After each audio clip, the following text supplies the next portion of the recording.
সুপ্রিয় শিক্ষার্থী বন্ধুরা, তোমরা সবাই কেমন আছো? এই মহামারী করোনা ভাইরাসের ভিতরে আশা করি তোমরা সবাই ভালো আছো। দীর্ঘ একটি বছর প্রায় স্কুল বন্ধ, বিদায় তোমাদের ক্লাসও বন্ধ হচ্ছে।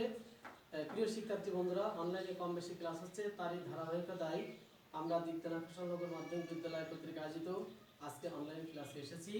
আমি মোহাম্মদ কামরুজ্জামান, গণিত শিক্ষক, দীপ্তনাথনগর মাধ্যমিক বিদ্যালয়। আজকে আমি তোমাদের যে অনলাইনে যে ক্লাসটি নেব সেটা হলো তোমাদের অষ্টম শ্রেণীর গণিত বইয়ের সর্বশেষ অধ্যায়ের অর্থাৎ তথ্য-উপাত্ত অধ্যায়ের প্রশ্ন নির্ণয় বিষয়ে আলোচনা করব। আমি গত বিষয়ে তোমাদের তথ্য-উপাত্ত সম্পর্কে বিস্তারিত ধারণা দিয়েছিলাম। প্রিয় শিক্ষার্থী বন্ধুরা, আজকে দেখো সংক্ষেপে প্রশ্ন নির্ণয় সম্পর্কে একটু ধারণা দিই। দেখো এখানে বোর্ডে লিখেছি কি, অধ্যায়ের নাম হলো তোমাদের 11 অধ্যায় তথ্য উপাত্ত প্রসরকে। দেখো প্রসরকের সংজ্ঞা আগে দিই। কোন উপাত্তের ভিতরে যে সংখ্যাটি সবচেয়ে বেশি বার অবস্থিত তাকে বলে প্রসরক। দেখো আবার বলি, কোন উপাত্তের ভিতরে অর্থাৎ এই সংখ্যাগুলোর ভিতরে যে সংখ্যাটি সবচেয়ে বেশি বার অবস্থিত, বড় সংখ্যা না কিন্তু, দেখো এখানে সবচেয়ে বড় সংখ্যা কিন্তু 19, তাহলে 19 কি প্রসরক হবে না? সবচেয়ে বেশি বার অবস্থিত সেটা হলো কি প্রসরক। তাহলে প্রথমে মনে করে এই প্রশ্নটা দেওয়া আছে 10, 11, 8, 17, 12, 6, 19, 8 এগুলো দেওয়া আছে। তাহলে প্রথমে দেখতে হবে আমার এই সংখ্যাগুলির মধ্যে সবচেয়ে বেশি বার অবস্থিত কোন সংখ্যাটি।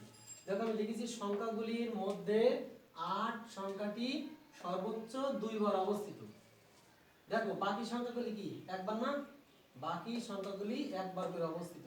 তাহলে দেখো এখানে 8 আছে একবার, আর সংখ্যাটা একবার না, তাহলে আমরা লিখব অতএব প্রসরক ইকুয়াল টু 8। তাহলে আমরা পেয়ে গেলাম সহজে। তাহলে প্রসরক কত? 8। প্রিয় শিক্ষার্থী বন্ধুরা, এবার দেখো মনে করো আরো একটা উপাত্ত দেওয়া আছে। মনে করো এখানে 12, 15, 18, 7, 11। দেখতে হবে এখানে কোন সংখ্যা একাধিকবার অবস্থিত আছে কিনা। 12 আর একবারও আছে না, 12 আর একবারও নেই, 15 আর একবারও নেই, 18 একবারও নেই, 7 একবারও নেই, 11 একবারও নেই। তাহলে এখান থেকে প্রসরক কিভাবে নির্ণয় করব? দেখো যেটার ভিতরে কোনো সংখ্যা একাধিকবার নাই তার প্রসরকও নাই। তোমরা যেন ভুল করে লিখো না, দেখো এখানে সবচেয়ে বড় সংখ্যা 18 না, তো লিখো না আবার এখানে প্রসরক হচ্ছে 18। তাই লিখতে হবে যে এখানে তোমার প্রশ্নটা হবে কেমন, যে এখানে সংখ্যাগুলোর মধ্যে কোন সংখ্যাটি একাধিকবার অবস্থিত নয়, বিধায় এখানে কোনো প্রসরকও নাই। ঠিক আছে, তাহলে আমরা প্রসরক সম্পর্কে তোমাদের মোটামুটি একটা ধারণা দিলাম। এবার তোমরা বইতে যত প্রসরক অঙ্ক আছে সকল অঙ্কগুলো তোমরা বাসায় করবে, করে ছবি উঠাবে। ছবি উঠে আমার ইনবক্সে বা মেসেঞ্জারে তোমরা সেটা দিবে, আমি সেটা দেখে আবার তোমাদের ঠিক করে আবার ব্যাক দেবো। আর যদি কোনো সমস্যা থাকে সে সমস্যাগুলো প্রশ্ন করবে, আমি সেটা যথাযথ উত্তর দেওয়ার চেষ্টা করবো। ভালো থাকো, সুস্থ থাকো, এই কামনা করি। আল্লাহ হাফেজ।